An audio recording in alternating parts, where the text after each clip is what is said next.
যোৰহাট মাজুলী সংযোগী দলঙক লৈ আশাৰ ৰেঙনি শিক্ষাই দূৰ হ'ব দলং নিৰ্মাণৰ অনিশ্চয়তা দলং নিৰ্মাণৰ বাবে তৎপৰ কেন্দ্ৰ সমন্বিত ৰাজ্য চৰকাৰ মাজুলীৰ 2 লক্ষাধিক জনতাৰ ন্যায্য প্ৰাপ্তি বুলি দাবী কৰা যোৰহাট মাজুলী সংযোগী দলঙৰ নিৰ্মাণ কাম হঠাৎ বন্ধ হৈ পৰাত বিপাঙত পৰিছিল মাজুলীবাসী বহিৰাগত ঠিকাদাৰী প্ৰতিষ্ঠান ইউপি ষ্টেট ব্ৰিজ কৰ্পোৰেশ্যন আৰু উপ ঠিকাদাৰী প্ৰতিষ্ঠান বদ্ৰীৰাই এণ্ড কৰ্পোৰেশ্যনৰ আভ্যন্তৰীণ বিত্তীয় সংঘাতৰ বহি প্ৰকাশৰ পাছতেই আশাহত হৈ পৰিছিল মাজুলীবাসী ঠিক তেনে সময়তে মুখ্যমন্ত্ৰীয়ে দিলে মাজুলীবাসীক এটা ভাল খবৰ শিক্ষাই যোৰহাট মাজুলী সংযোগী দলঙক লৈ হ'ব নতুন টেণ্ডাৰ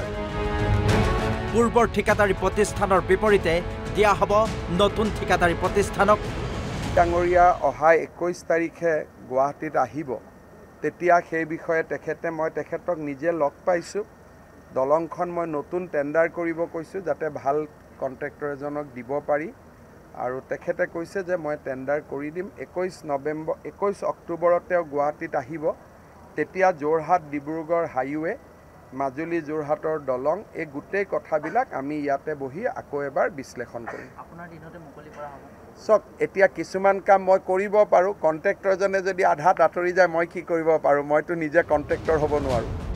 মাজুলীবাসীৰ প্ৰতিবাদৰ পাছতেই কেন্দ্ৰীয় স্থল পথ পৰিবহণ মন্ত্ৰী নীতিন গাডকাৰীলৈ দলঙৰ নিৰ্মাণ কাৰ্য বন্ধক লৈ পত্ৰ প্ৰেৰণ কৰিছিল মুখ্যমন্ত্ৰীয়ে মুখ্যমন্ত্ৰীৰ পত্ৰৰ পাছতেই কেন্দ্ৰীয় মন্ত্ৰীগৰাকীয়ে শিক্ষাই দলঙৰ নতুন টেণ্ডাৰিঙৰ কথা উল্লেখ কৰিছিল 21 অক্টোবৰত অসমলৈ আহিব কেন্দ্ৰীয় পথ পৰিবহণ মন্ত্ৰীগৰাকী অসমলৈ অহাৰ পাছতেই বিশদভাৱে আলোচনা কৰাৰো আশ্বাস মুখ্যমন্ত্ৰীৰ এই ঘোষণাৰ পাছতেই এক প্ৰকাৰ উৎফুল্লিত হৈ পৰিছে মাজুলীবাসীৰ এটাই আশা নতুন প্ৰতিষ্ঠানক ঠিকা আবণ্টন দি ত্বৰান্বিত কৰিব লাগে দলং নিৰ্মাণৰ কাম news desk report NB News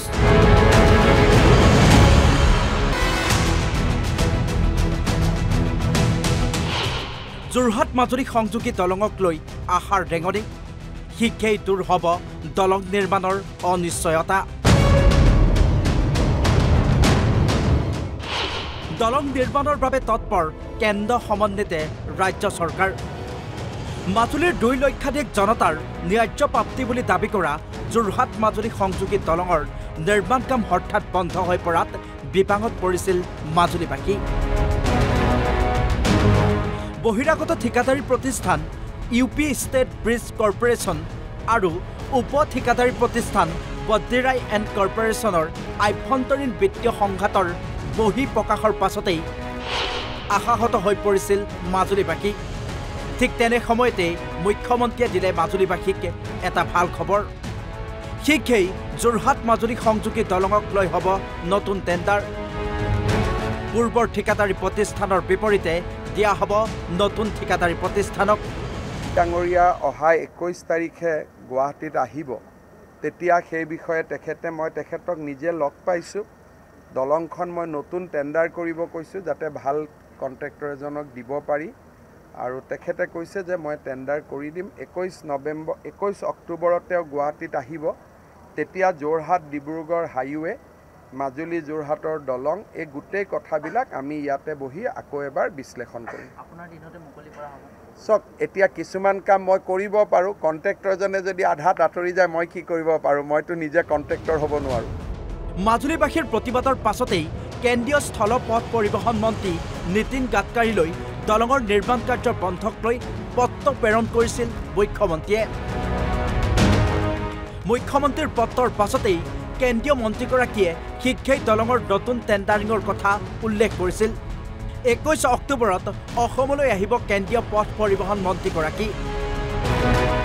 মন্ত্ৰীগৰাকী অসমলৈ অহাৰ পাছতেই বিশদভাৱে আলোচনা কৰাৰো আশ্বাস মুখ্যমন্ত্ৰীৰ এই ঘোষণাৰ পাছতেই এক প্ৰকাৰ উৎফুল্লিত হৈ পৰিছে মাজুলীবাসীৰ এটাই আশা নতুন প্ৰতিষ্ঠানক ঠিকা আবণ্টন দি ত্বৰান্বিত কৰিব লাগে দলং নিৰ্মাণৰ কাম